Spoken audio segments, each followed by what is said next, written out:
The following podcast contains... Wait, are you saying what I think you're saying? What did you just say? Is that allowed? Finally didn't take. explicit language.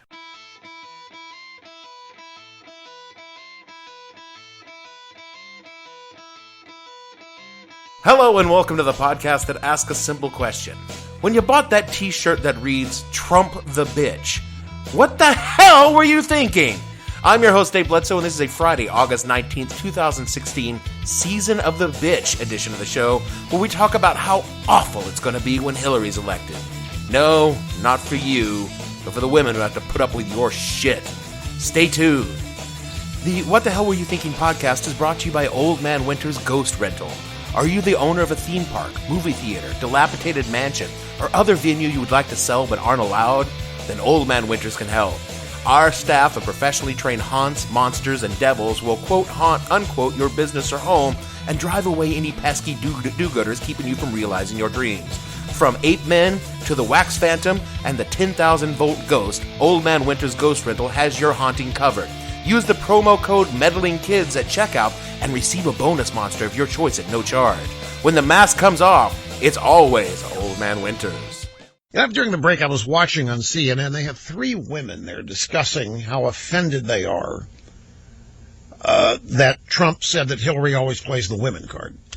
And Mr. Sturdivant, can you see three men on TV discussing how offended they are that some female candidate had said something about men or this? It just doesn't happen. Now, here we have three women up there going on and on and on about how offended they were that Trump accused Hillary of playing the woman, which she does. She plays the woman. She plays whatever card she's got. She'd play victim card, you name it. I feel I can speak for the entire office when I tell you,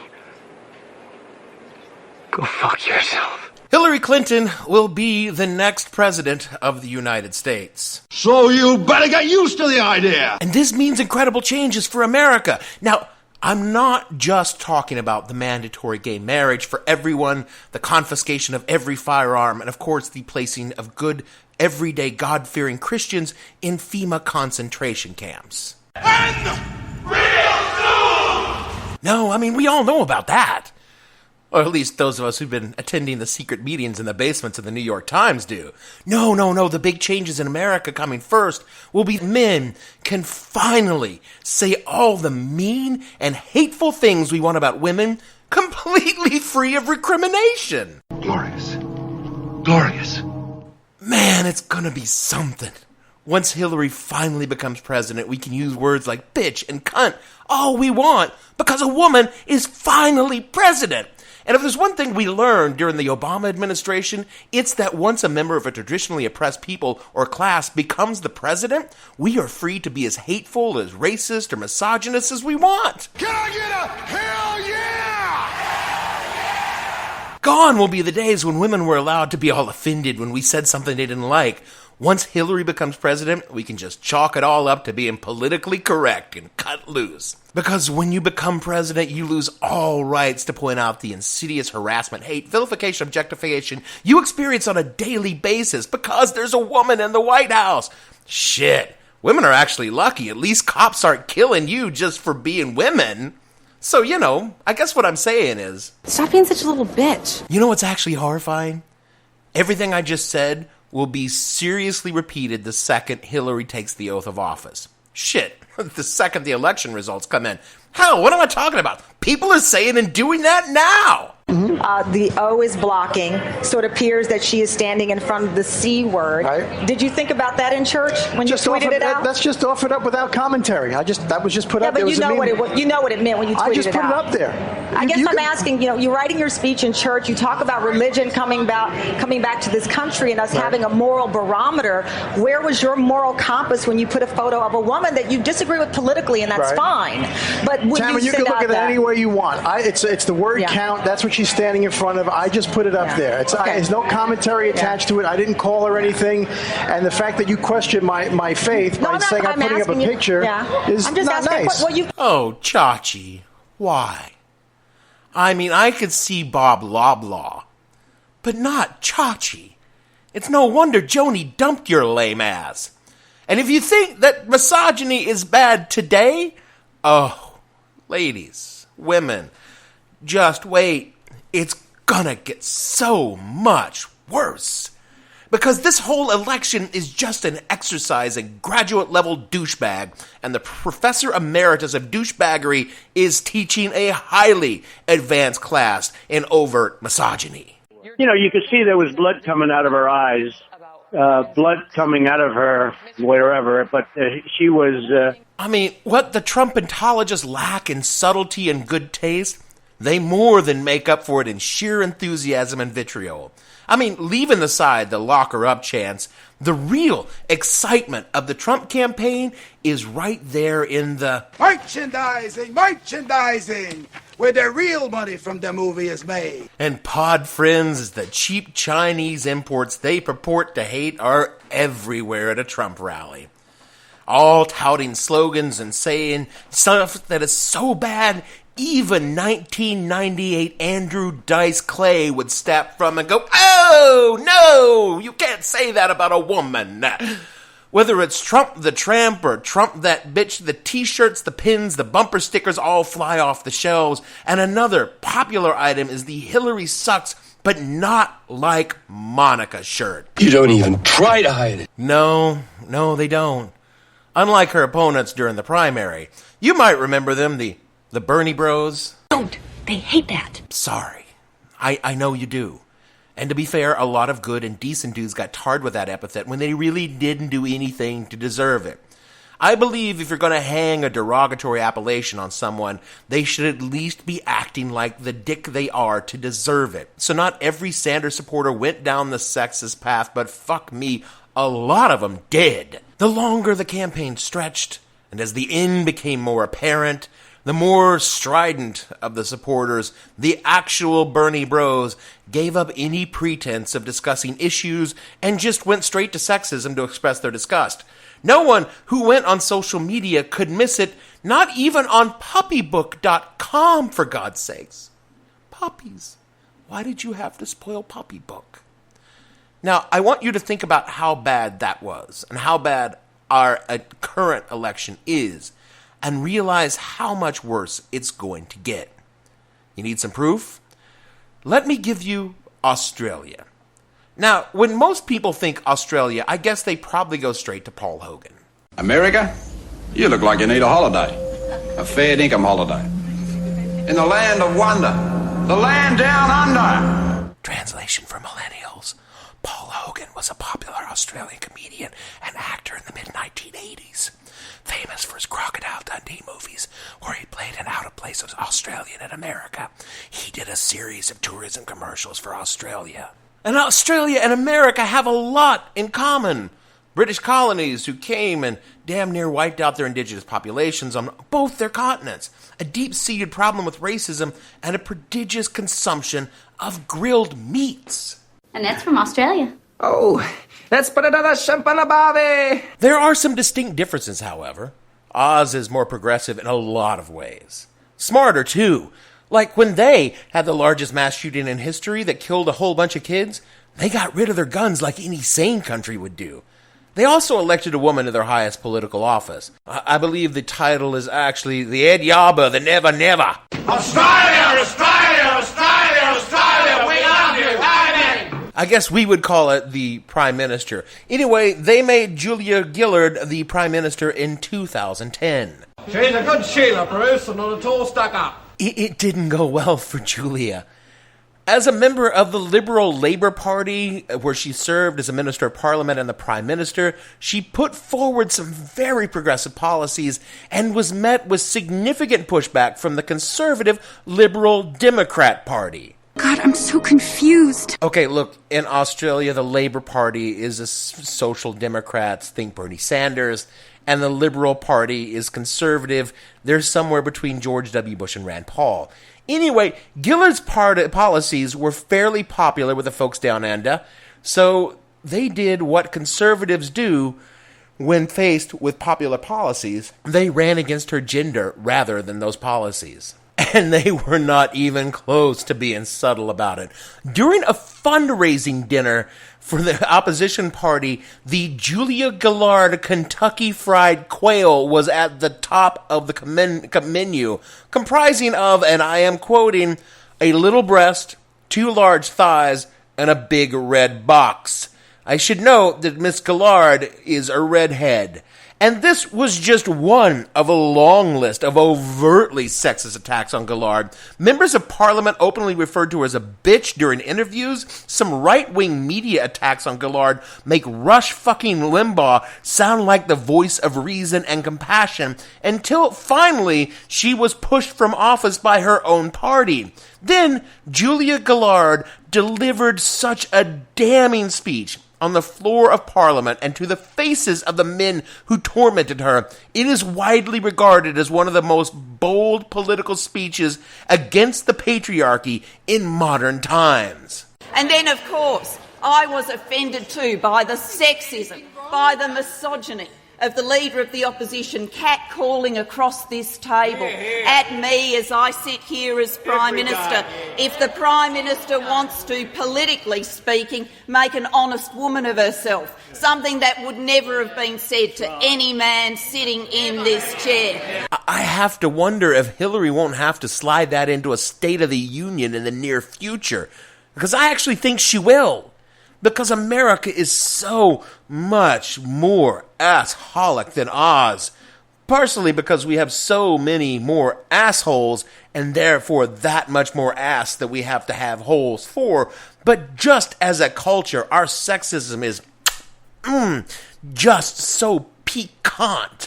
I mean, this is a country where men went... Are you out of your shitting mind? Because someone remade Ghostbusters with women as the protagonist. I just don't get why you're being so fucking childish. Grown fucking men whine, and I say this ironically, like little bitches over their, quote, ruined childhoods, unquote. Assholes. Do you know what ruins childhoods? Growing up, you stupid motherfucker. That's what ruins childhoods. Because someone remakes a movie from your childhood, it doesn't erase the original movie. We are not taping over a goddamn VHS cassette here. Translation for millennials. A VHS cassette was a medium for recording television and movies in the 1980s and early 1990s. They could be reused. Frequently, one party would accidentally erase content another party wished to view prior to their viewing. It got so bad that the worst offenders literally ganged up on one of the stars of the movie, Leslie Jones, on Twitter and managed to transcend simple douchebaggery into full-blown fucktardery with the misogyny and racism. Hey, you got your chocolate on my peanut butter. Peanut butter on my chocolate. What? Over what? A movie most of them didn't even see? Their only beef with his gender of the person starring in the movie, and I guarantee you that if Ryan Reynolds, Paul Rudd, and Seth Rogen starred in this movie, it would have been the most cum-inducing mega blockbuster of the year. Apparently, the ghost that needed busting in the movie is the whiny man babies just right there in their tiny little fucking grape-like nuts. Is the male ego so fragile that it just can't deal with women moving in traditionally male spaces, like imaginary ghost busting or political power? I mean, just this week, a dude had a fucking meltdown on Facebook and Twitter. You know, I'm beginning to see a pattern there. Maybe if we just turned off the fucking internet, a lot of this bullshit would go back to what it was in the good old days. Just men sitting around pathetically surrounded by other men, sullenly spewing their vitriol at each other, and no one else had to hear it. Now, because some jackoff has a Twitter account and a modicum of fame because he does something that someone thinks is somewhat important, and all of a sudden he thinks he has a, quote, responsibility, unquote, to speak his mind on shit that has nothing to do with him. This guy, a comedian I've never heard of, which means he's pretty much a middle-tier fucknut whose minuscule amount of importance has lofted him straight to the middle heights of basic table TV writer, which is where aspiring comedians go when they aren't funny enough to have their own show. Of course, those even less funny host their own podcast. which no one's listened to. And yes, for the record, I would give my left nut and both kidneys, fuck it, I can do dialysis, to be a writer on a basic cable TV show. #honesty. Kurt Metzger, a comedian you've never heard of, and the reason you are hearing him now is the reason that you won't hear of him again real soon, is or was a comedian and writer for the Inside Amy Schumer show. Kurt opened his mouth and said some real offensive shit in the worst possible way. BT Dub, one can say offensive shit in the right way. You are, after all, listening to me on this podcast. But Metzger decided to unload on what he called an internet witch hunt and social justice warriors. You know, there is no situation that cannot be made worse with the phrase social justice warriors. It seems a fellow comedian, Aaron Glazer, was barred from a comedy venue after he was accused of rape. And Metzger's screed wasn't even so much a defense of Glazer, but against the accusations, which were anonymous and rapidly devolved from that point to outright hate. You know, buddy, when you change your Twitter profile to read proud cuck and rape apologist, you've just lost the moral high ground, okay? Metzger, who has a history of his own when it comes to dealing with women who disagree with him in a mature and responsible way, by which I mean he attacks and demeans them like an 8-year-old whose sister has stolen his He-Man. But the Daily Dot has a video interview with Mr. Sunshine where he denies the existence of a rape culture in America because, you know, we don't have armies of child soldiers raping women in villages. And then, in basically one breath, not 5 minutes later, admits that it exists. Which, like, you know when they say rape culture? Because that's like a thing you hear. Yeah.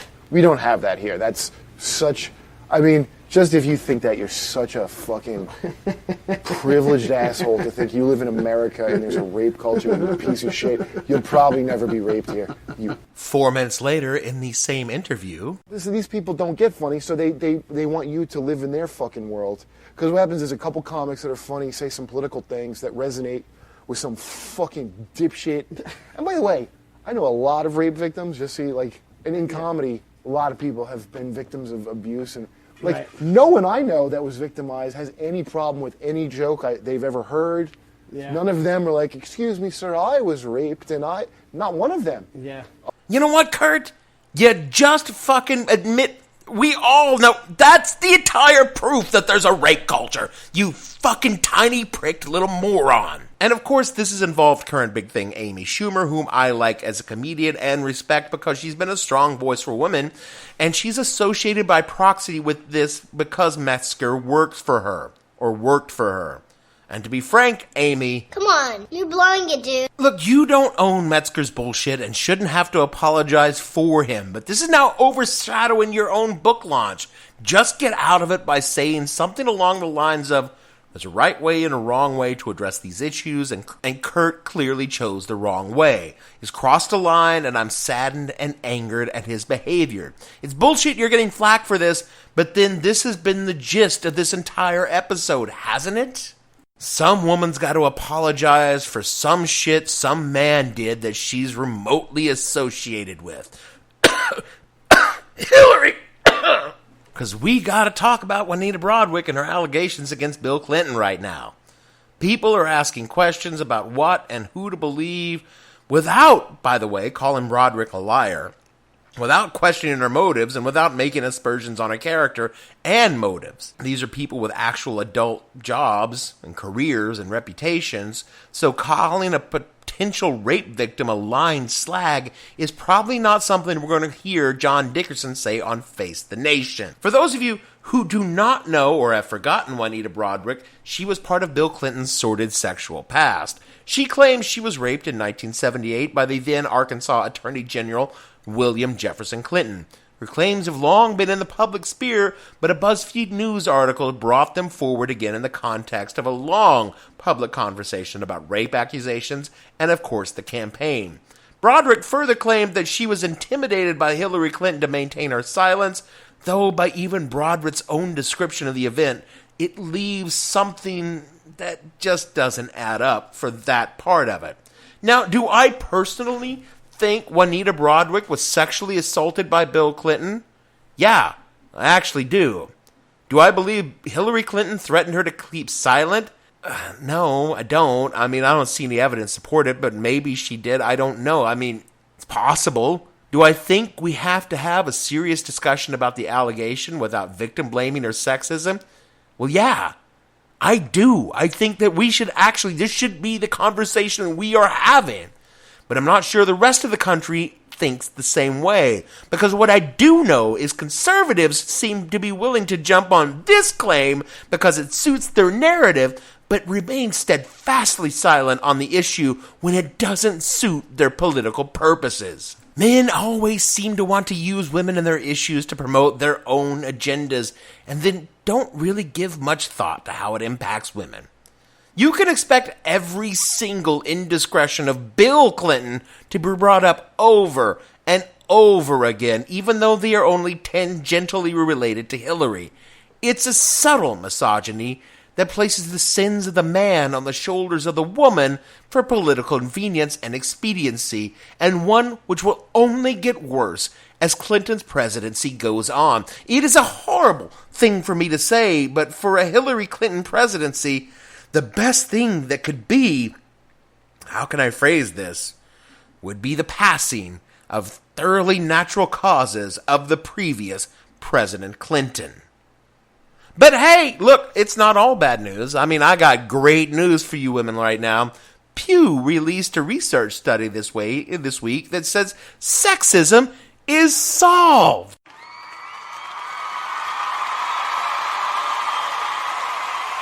No, wait, let me read that again.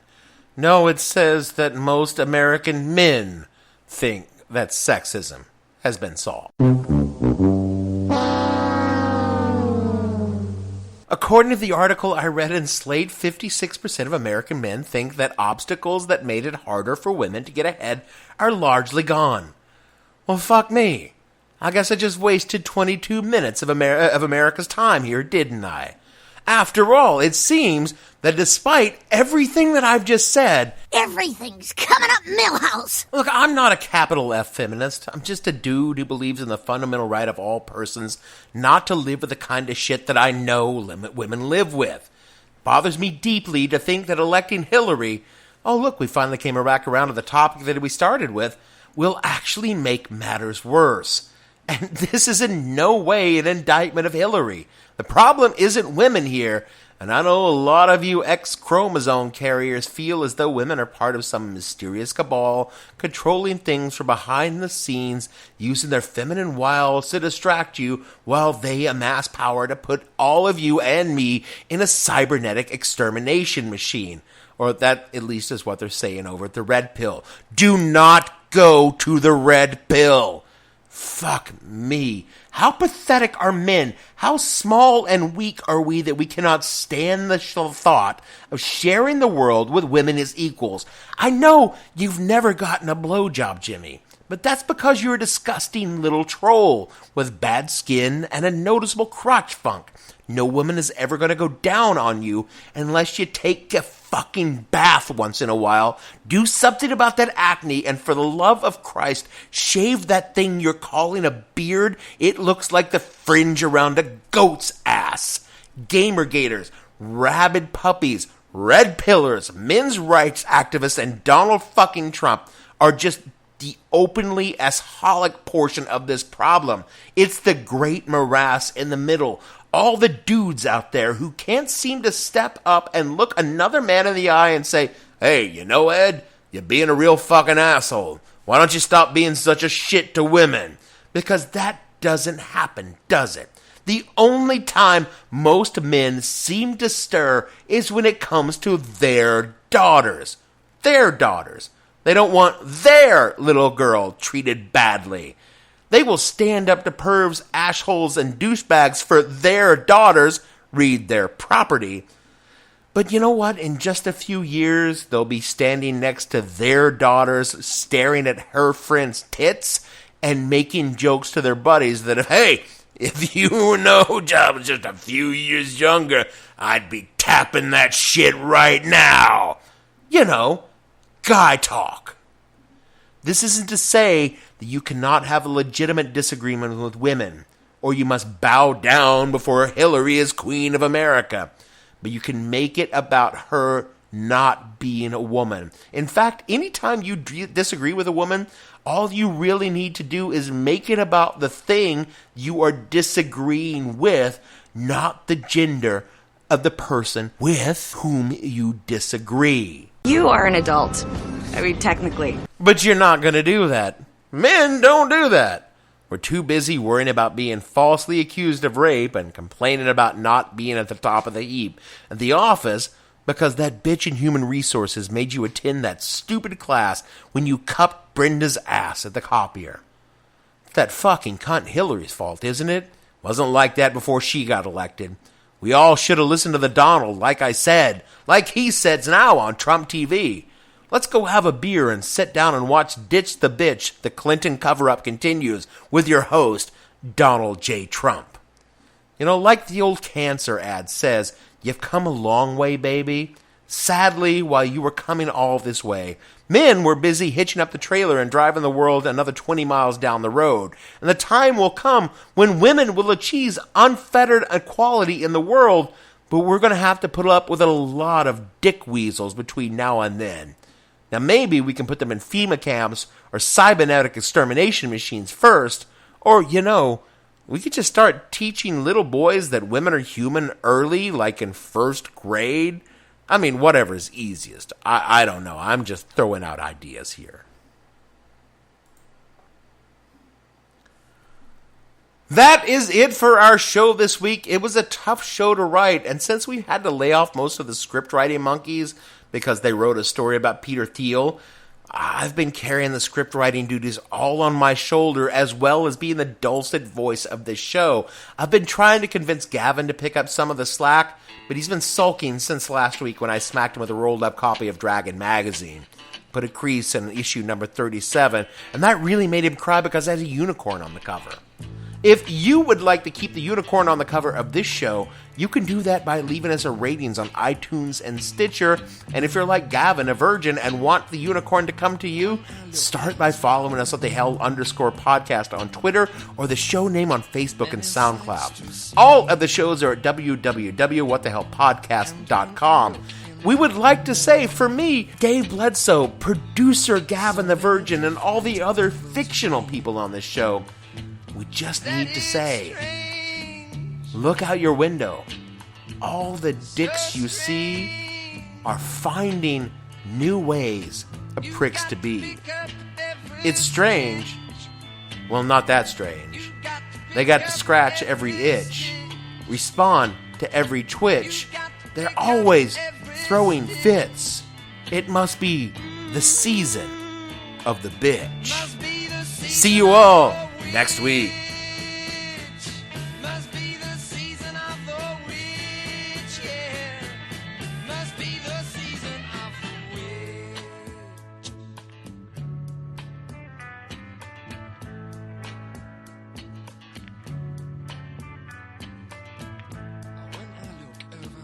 Shoulder.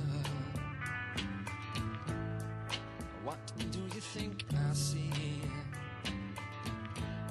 Summer cat looking over